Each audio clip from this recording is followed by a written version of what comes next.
for corruption and corruption-related activities. This follows Mr. Bisiu's refusal to turn himself in to the OSP, which obtained a warrant for his arrest. Bisiu is being investigated by the Office of the Special Prosecutor for alleged acts of corruption in his work as the former secretary of the Inter-Ministerial Committee on Illegal Mining. The OSP obtained a warrant for the arrest of Mr. Bisiu after he failed to honor an invitation by the office. Naneje Bafwe, a lawyer for Mr. Bisiu, said his client would not turn himself in to the OSP because the court order was not properly secured. According to the lawyer, there is another suit in the Human Rights Court by Mr. Charles Bisiu where he complains of warrant and breach of his fundamental human rights. Mr. Bisiu subsequently filed a fresh suit asking the High Court to set aside the warrant against him on the basis that the OSP is violating his human rights.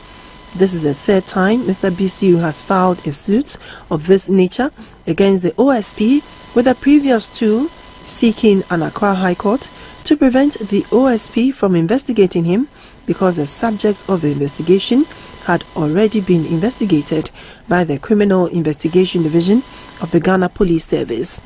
The investigation is as a result of an investigative piece published by Anas Arimiyao Anas, which allegedly implicates Mr. Bisiu in a compromising situation on his position as a frontrunner in the fight against illegal mining. His lawyer argues that once the police had concluded its investigation into the corruption documentary, any investigation and prosecution of the same matter would amount to a review of the investigation and findings already done by the police. On Thursday morning, the Human Rights Court granted Mr. Charles Bisiu's application, executing the arrest warrant it purports to have procured. Meanwhile, the Office of the Special Prosecutor, OSP, says it has the power to arrest any person reasonably suspected to have committed corruption or corruption-related offences. The general public is advised that in the exercise of its police powers, the Office of the Special Prosecutor can arrest without a warrant any person it reasonably suspects of having committed corruption or corruption-related offences.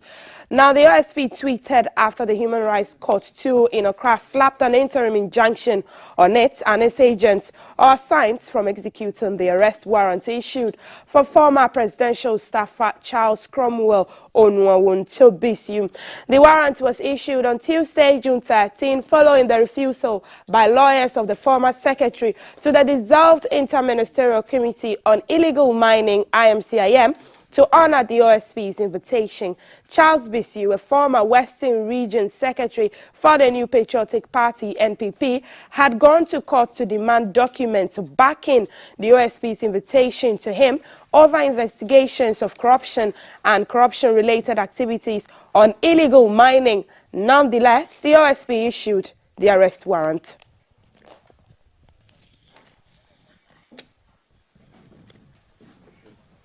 And we'll bring you any more updates on that corruption scandal. Now, the ban on drumming and noise making in the Gamashi and other areas under Gbese, Otublom, Sempe, Akamajin, Asre, Abola, and Ingleshi Alata has been lifted with a call for peace and unity to ensure development. The Gbese Manche Ni Ayibunti II beats the Odado twin drums to signify the lifting of the month-long ban on drumming and noise making. The ban was to allow the traditional priest to meditate and pray for a bumper harvest prior to the Homowa festival. Today, the month-long ban on drumming and noise making has been lifted. The Gbese Manche beat the Odadao drums 3 times to lift the ban. The lifting of the ban means that people living in towns and villages under Gbese, Otublohun, Sempe, Akamajin, Asre, Abola and Ingleshi Alata can now use musical instruments, clap and play music during their social and religious activities. The ritual performed by the traditional priest also serves as a signal that the annual Homowa was imminent. The festival has its origins in the migration of the Gans from Israel many years ago, during which they experienced drought and famine but were finally saved. After overcoming those challenges, they mark the festival to commemorate their eventual victory over hunger. The Gbese Manche Ni Ayibunti II called for peace among the people for development.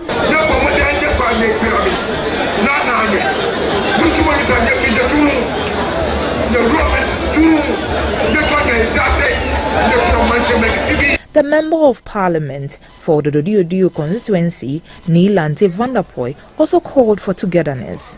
Award contract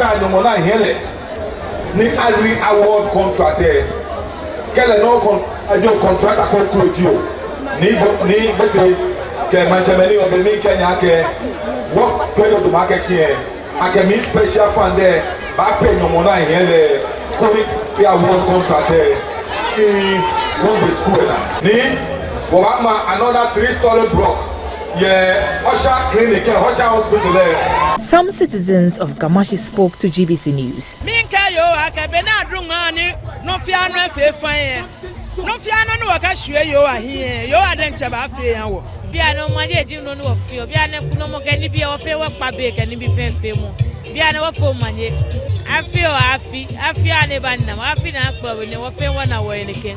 The traditional ritual, which heralds the annual Homowo, was witnessed by many, including tourists. Now, Thursday was a turn of Lankwantana, Ga East, Adentan and La Dadekotopon municipal assemblies to account for how the Gary project funds allocated for this year were made of use. After inspecting the projects, a Deputy Local Government Minister, Mr. Martin J. Mensah Kosa, has directed Metropolitan Municipal and District Assemblies in Accra to strictly enforce building codes to help curb the incidence of flooding in the city. Yaira Lowe has more. 13 flood hotspots have been identified at La Nkwantanan Municipal Assembly and are being worked on with funds from the Garrett project to deal with flooding in those areas.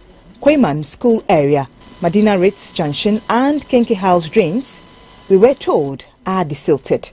The Assembly also organized flood-related interventions amidst sensitization of the community members. As June will have it, the entourage was welcomed with rains on its way to inspect work at a storm drain at Kweyman. Our camera captured the rainwater flowing into the open drains along the streets. Abokobi Boy Drainage, Atomic Hacho Rabbit Drains, Domi Markets in the Ga East Municipal Assembly are areas affected by floods when it rains. According to the Assembly, 5 drains have been desilted in the municipality. The Director of Planning at the Ga East Municipal Assembly, Mr. Daniel Ochri, told the media that people living in this property close to the buffer inspected at the Agbogba fitting shop are not at risk. He says the Assembly will rather guide the owners to realign the wall. The MCE of Adenta Municipal Assembly, Mr. Daniel Ninoy Adumwa, engaged the media on some reservations after dredging works at Prisons Junction drainage. Silt that we remove ends up on the embankment, on the banks. Indeed, if we are able to do something to hold the material on the banks without it coming back into the water, it will help us all. La Dadekotopon Municipal Assembly was the last municipality visited on Thursday. Inspecting the Chado drains, the Deputy Minister for Local Government warned that people should stay off buffer zones. It's in the plan of the Assembly, the Local Government Ministry and government for that matter, to let people stay clearly off the buffer zone to protect human lives. And so, as part of making sure that these drains are properly desilted, we also make sure the law is enforced and that anybody who is building in the way of the buffer area is cleared off. That we will not compromise. The Assembly recommended that some of the earth channels, like the Kojo and Zenith earth channels, are given attention by constructing storm drains to hold back the floods. For GBC News, Yaira Lawe reporting. On environmental sustainability, the 2023 Green Ghana planting exercise has exceeded its 10 million target and recorded over 11.5 million.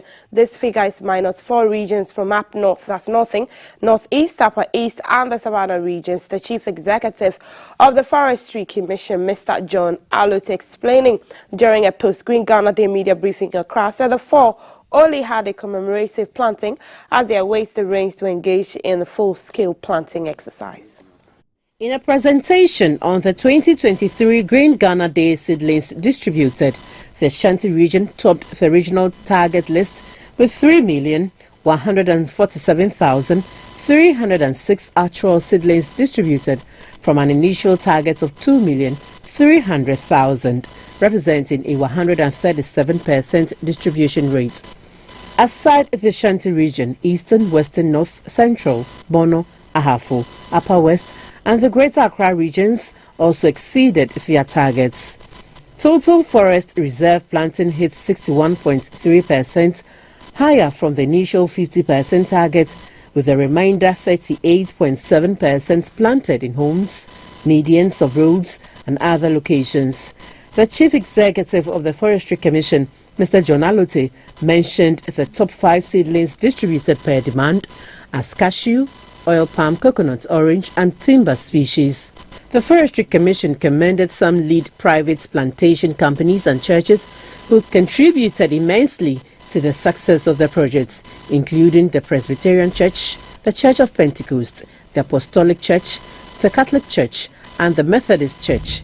EcoPlanet Bamboo West Africa, from Ghana, Sakam Savannah Company, Global Green Gold, among others.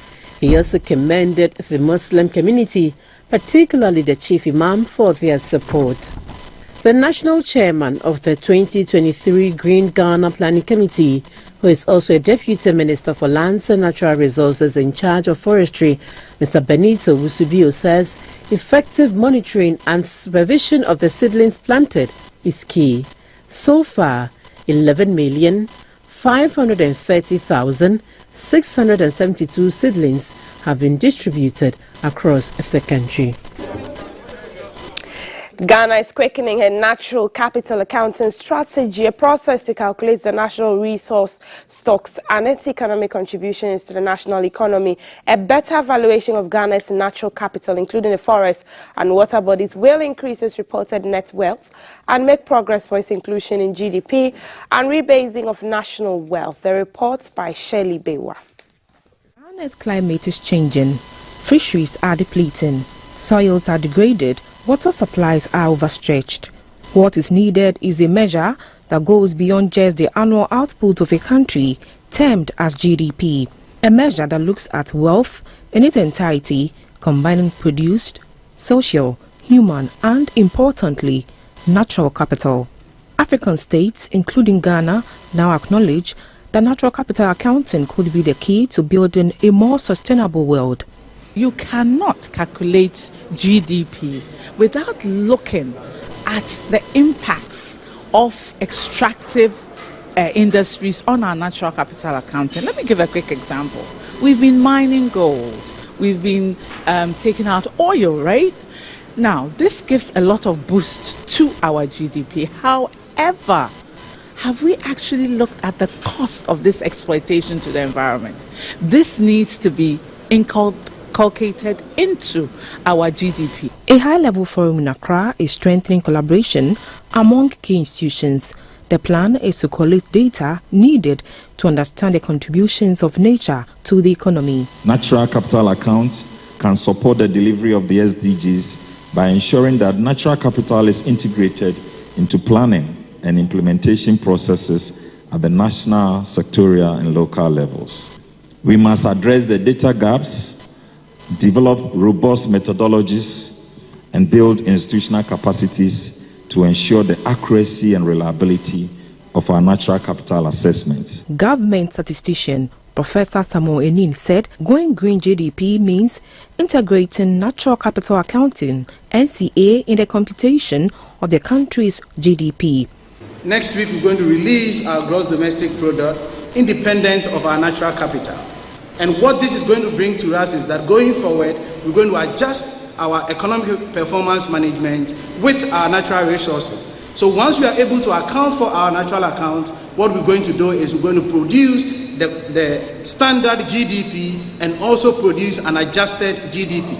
And the adjusted GDP is going to be based on this exercise. The NCA process in Ghana began in 2022, led by the Environmental Protection Agency, Ghana Statistical Service, the Ministry of Finance, National Development Planning Commission (NDPC), with support from the World Bank.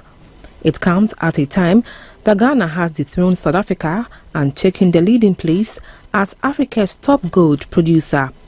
For GBC News, Shelley Bewa reporting.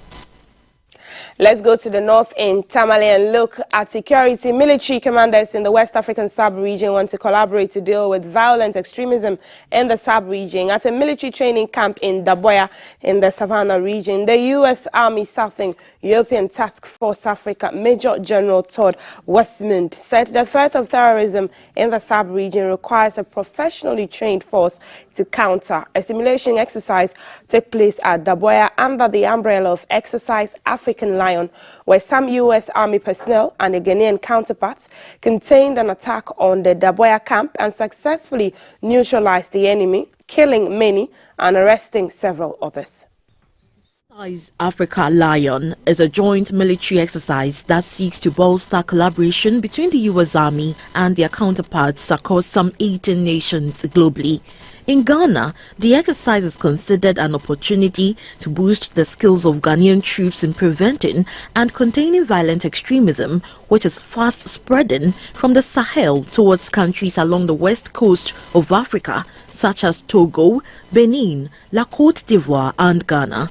Addressing the troops after the simulation exercise at the Daboya military training camp, the commander of the U.S. Army Southern European Task Force, Todd Westmond, emphasized that such exercises are necessary for countering global threats, including terrorism. In Ghana, we conducted joint and combined training in operational planning, small unit tactics, medical engagements, and civil military humanitarian actions.